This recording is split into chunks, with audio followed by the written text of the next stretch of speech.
ફિઝિક્સના chapter 1માં vernier calipers એના વિશે આપણે માહિતી મેળવી લીધી. હવે બીજું એક ઇન્સ્ટ્રુમેન્ટ છે કે જેનાથી આપણે માપ લઈ શકાય અને એનું નામ છે micrometer screw gauge. Micrometer screw ગેજની માહિતી આપણે આ વિડીયો લેક્ચરમાં મેળવશું.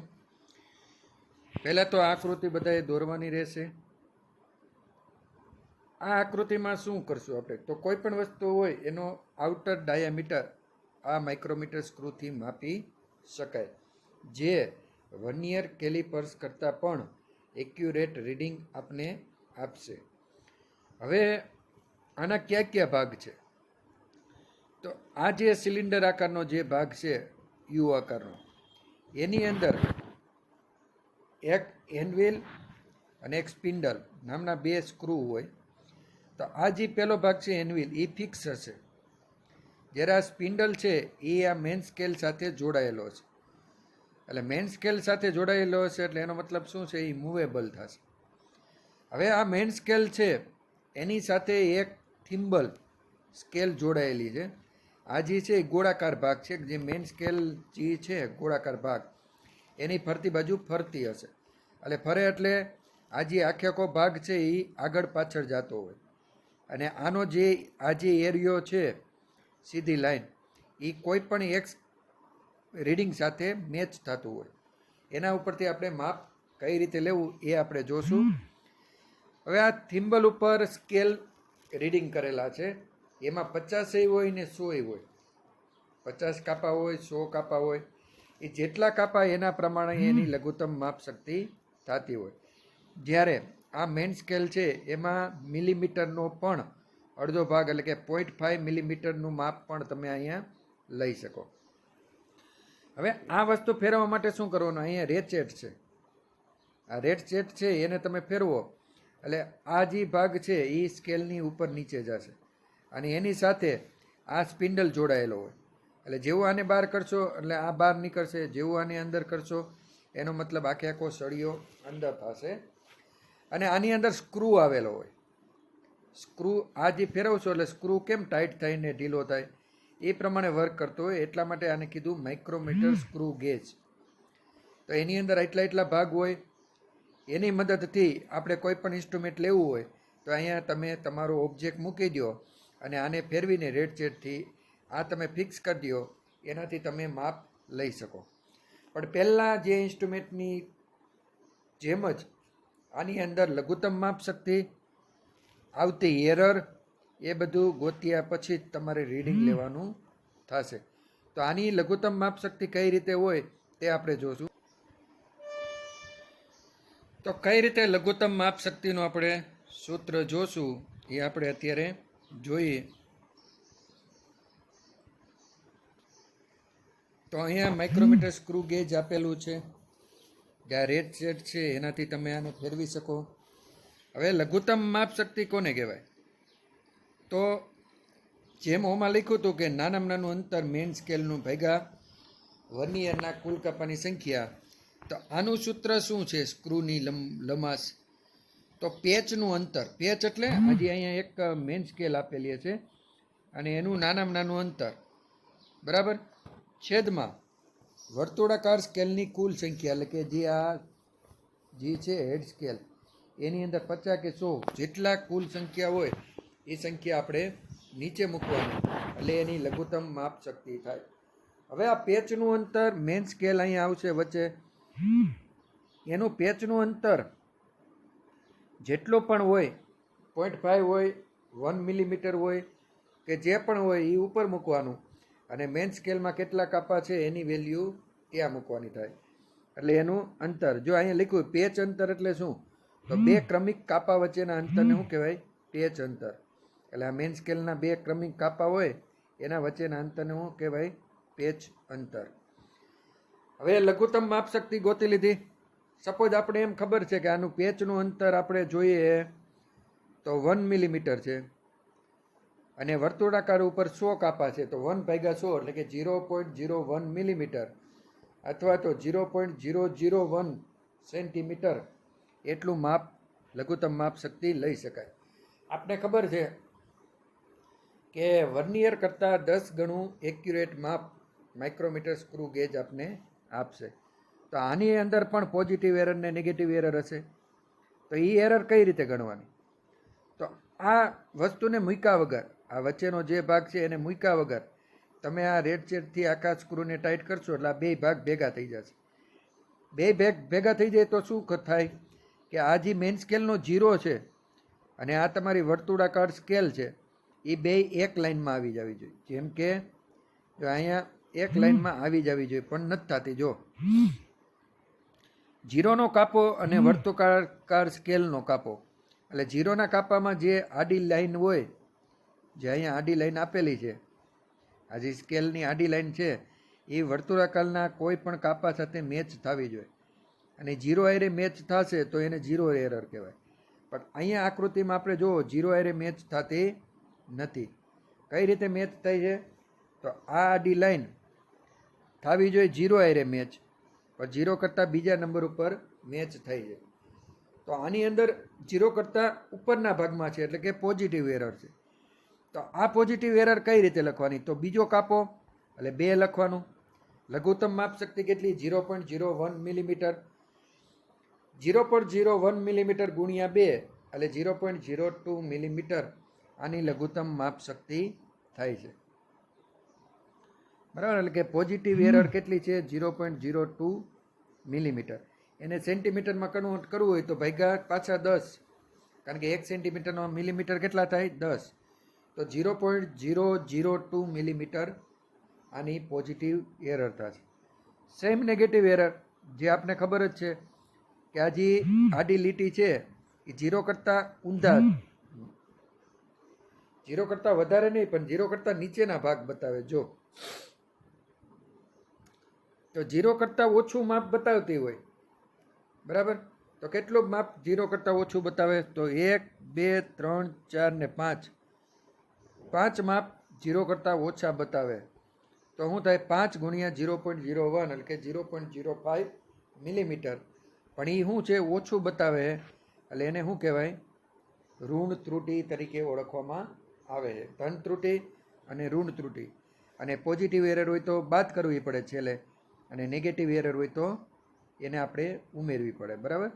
હવે આ કઈ રીતે કામ કરશે? માઇક્રોમીટર સ્ક્રૂ ગેજ છે એ કઈ રીતે કામ કરશે? તો આપણે ખબર છે કે પહેલાં તો એનું લઘુત્તમ માપ શક્તિ માપી લેવાની. બીજું કામ એની અંદર આવતી એરર માપી લેવાની. ત્યાર પછી સ્પિન્ડલની વચ્ચે તમારે તમારી જે પણ મેટલ સ્ક્વેર છે કે કોઈ પણ ઓબ્જેક્ટ હોય એ મૂકી દેવાનો. ત્યાર પછી રેડ ચેટની મદદથી તમે એને ફિક્સ કરી દો. બરાબર. હવે શું થાય? જ્યારે રેડ ચેટ તમે ફેરવતા હશો ને છેલ્લે કટ અવાજ આવશે, એટલે એનો મતલબ પૂરેપૂરું ઓબ્જેક્ટ તમારું ફિક્સ થઈ ગયું. બરાબર. પછી આપણે માપ જોવાનું. તો માપ કઈ રીતે જોવાનું? તો પહેલાં મેઇન સ્કેલ રીડિંગ જોવાનું. હવે મેઇન સ્કેલ રીડિંગ કઈ રીતે જોશું?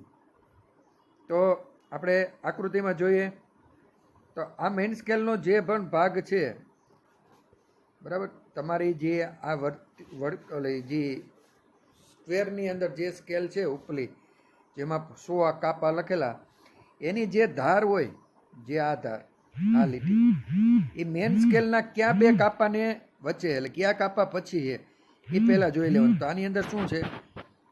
5, 6 અને 7ની વચ્ચે, એટલે કે 6 ને 7ની વચ્ચે છે. જો અહીંયા, કારણ કે મિલીમીટરમાં આ સ્કેલ બતાવેલી છે, એટલે 5 મિલીમીટર, 6 મિલીમીટર, 7 દેખાતું નથી, એટલે એનો મતલબ શું થયો?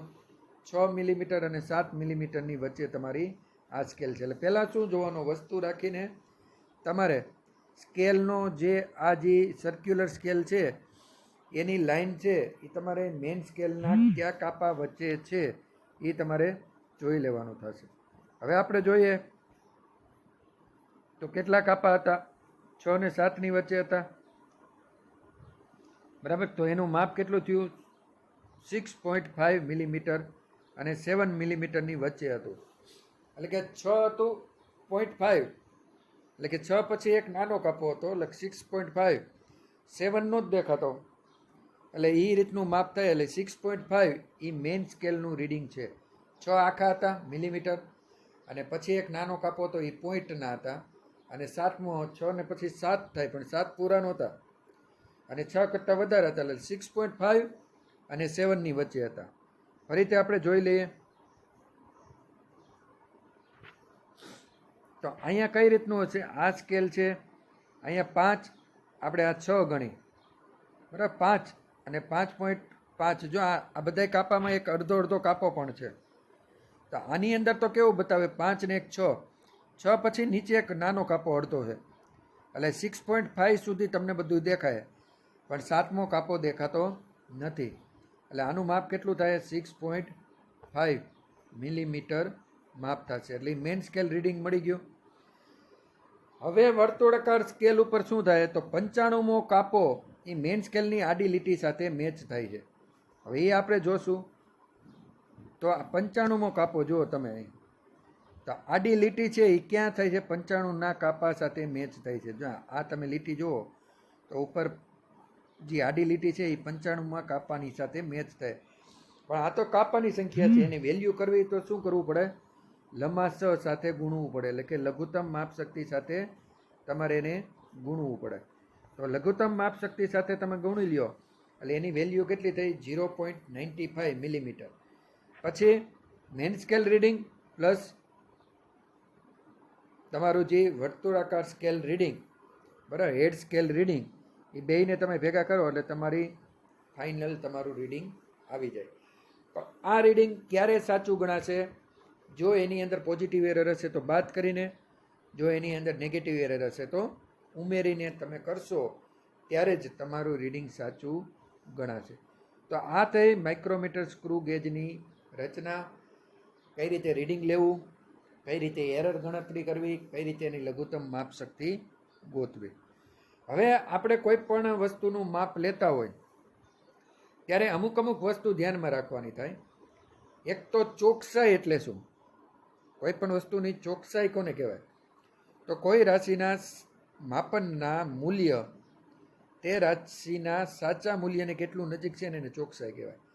એટલે કે તમે કોઈ પણ માપ લ્યો અને તમારી માપ લેવાની તાકાત કેવી છે, તમારી માપ લેવાની એક્યુરેસી કેવી છે, એ આના ઉપરથી ખબર પડે કે સાચા મૂલ્યની તમે કેટલા નજીક છો, એને લીધે તમારી એક્યુરેસી કહેવાય, ચોકસાઈ કહેવાય.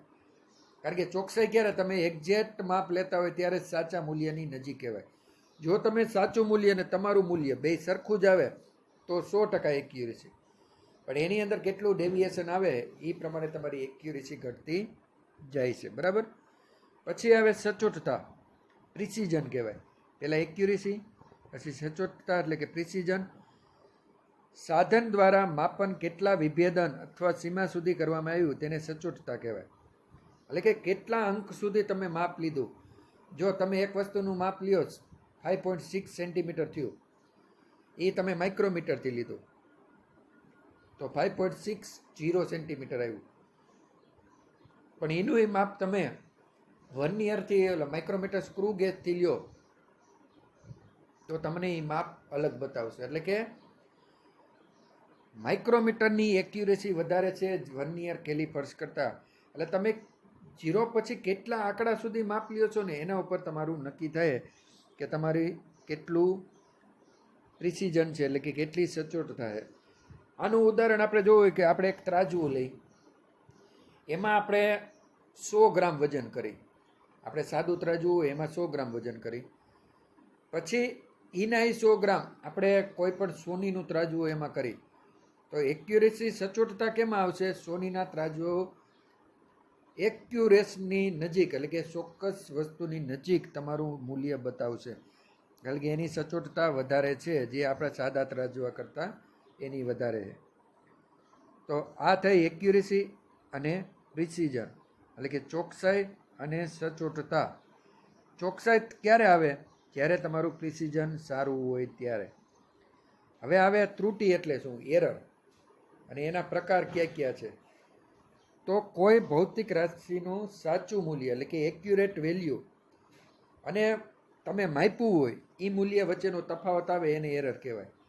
સપોઝ આપણે 5 કિલો વજન કર્યું, બરાબર, એ એનું સાચું મૂલ્ય, પણ તમે વજન કરો એ 5.1 ગ્રામ થયું, 5 કિલો અને 1 ગ્રામ, તો 5 મહિના -5.1 એટલે કે બે વચ્ચેનો જે તફાવત છે એને એરર કહેવાય.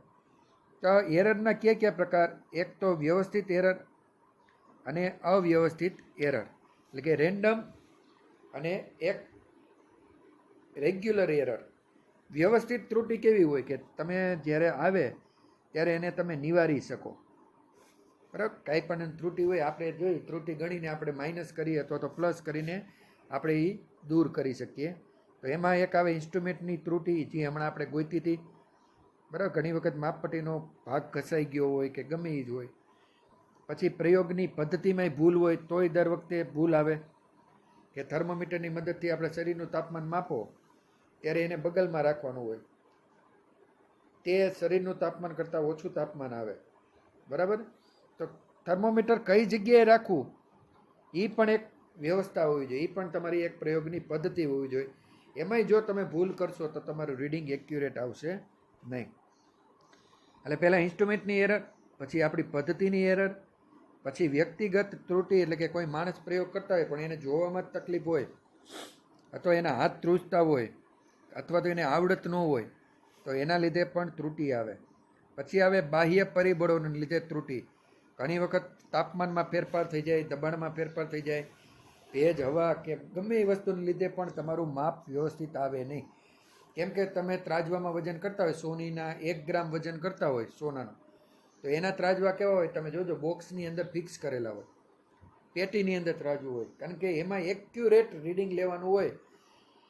ગ્રામનો પણ ભાગ એ માપી શકતો હોય, એમાં થોડો કંઈ પવનનો ફેરફાર આવશે તો તમારું રીડિંગ બદલી જશે. તો એવી વસ્તુને આપણે પહેલાં દૂર કરવી પડે. પછી છે અવ્યવસ્થિત ત્રુટિ, એટલે કે રેન્ડમ ત્રુટિ, રેન્ડમ એરર. આ રેન્ડમ એરરને આપણે માપી શકતા નથી, કોઈ પણ રીતે આવે છે અને એ પોઝિટિવ હોય ને નેગેટિવ હોય, અને આને દૂર કરવી અઘરી પડે અને અગાઉથી ઘણી વખત આગાહી ન કરી શકતા હોય, એને કહેવાય અવ્યવસ્થિત ત્રુટિ. એટલે કે વ્યવસ્થિત અને અવ્યવસ્થિત ત્રુટિ, આ બે વસ્તુ આપણે આની અંદર જોઈ શકીએ. ત્યાર પછી આપણે ત્રુટિઓનો અંદાજ કઈ રીતે કાઢી શકીએ? તો એમાં 2 થી 3 કે 4 ત્રુટિનો અંદાજ છે. એમાં એક નિરપેક્ષ ત્રુટિ કઈ રીતે ગોતાય? તો ભૌતિક રાશિનું જે સાચું મૂલ્ય હોય, એટલે કા સાચું મૂલ્ય અને કા પછી તમે એકારે 50 પ્રયોગો કર્યા હોય અને સરેરાશ મૂલ્ય લ્યો, એકનો એક માપ અસંખ્ય વખત લ્યો અને એની સરેરાશ લ્યો, એને કા સાચું મૂલ્ય કહેવાય કા સરેરાશ મૂલ્ય. પછી તમે જે પણ અવલોકન લ્યો એને એ સરેરાશ મૂલ્ય સાથે તફાવત આપો, અને એ તફાવત થાય સાચું મૂલ્ય અને લીધેલ મૂલ્ય વચ્ચેના તફાવતને શું કહેવાય? નિરપેક્ષ ત્રુટિ કહેવાય. તો અત્યારે તમે જો કે એના n અવલોકનો લીધા, એટલે A1, A2, A3 એવા અસંખ્ય અવલોકન લીધા. એ બધાને સપોઝ n અવલોકન લીધા તો એ બધાનો સરેરાશ લ્યો A12 કહેવાય.